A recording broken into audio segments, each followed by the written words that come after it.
Percy was working in the coal mines. He was feeling bored and lonely, with only the silly freight cars for company. "Cheer up, Percy," said his driver. "Sir Topham Hatt has told me that we must be here again tomorrow. We've just got to make the best of a bad situation." "I'll try, sir," sighed Percy. Next morning, the freight car started teasing Percy. "Percy, Percy, green and small, he's no use to us at all. Around the yards he'll puff and blow, but on the hills he's oh so slow. Be quiet."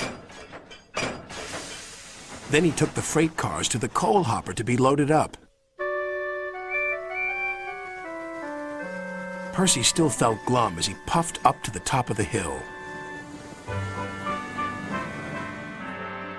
He parked his freight cars and then set off back down to the mines. Not even the cheerful sight of Bertie the bus could bring a smile to Percy's face. "What's the matter, Percy?" asked Bertie. "Nothing exciting ever happens. That's the matter," sighed Percy. "It's just coal, coal, coal, and cars, cars, cars. I'm bored, bored, bored." "Excitement is surprising," observed Bertie. "You never know when it'll happen. Otherwise, it wouldn't be exciting. Toodle peep." "It would be surprising if something surprising happened," muttered Percy. Later, he stopped by the water tower for a drink. "Hello, Percy. How are things?" asked Toby. "Boring." "Well, why not have a few fast spins on the turntable? You'll like that," said Toby. "I think it'd just make me giddy." Percy's driver interrupted. "Stop gossiping, you two. Cheer up, Percy. You'll soon know more about cars than any other engine." "That'll be exciting," called Toby. The freight cars were still grumbling, and there was more of them than ever. "You're much too small to pull all of us. We want another engine or we'll be struggling up the hill all night." "All night, all right. You can puff and blow, but on that hill you're still too slow." Slow yourself," stuttered Percy. "Temper, temper," giggled the cars. Percy decided to simply carry on. "Go to it, Percy," shouted the driver. The freight cars were still joking. "Too slow! More power! Here all night! Tomorrow, too!" "Be quiet!" said Percy angrily. Then there was trouble. A coupling broke. "Surprise, surprise! Catch us if you can!" "Oh, no!" cried Percy.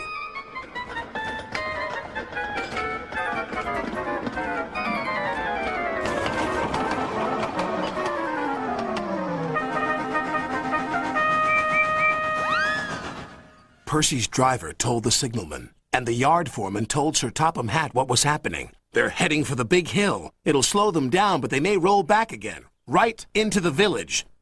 "Then we'll just have to stop them, won't we?" The chase was on.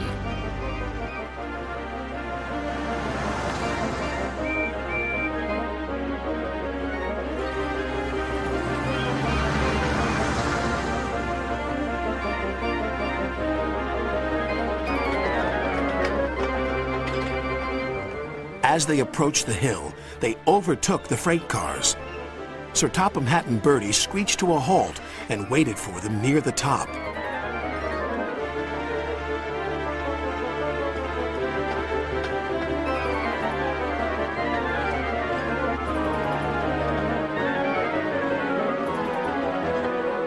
The hill slowed the freight cars right down to a standstill.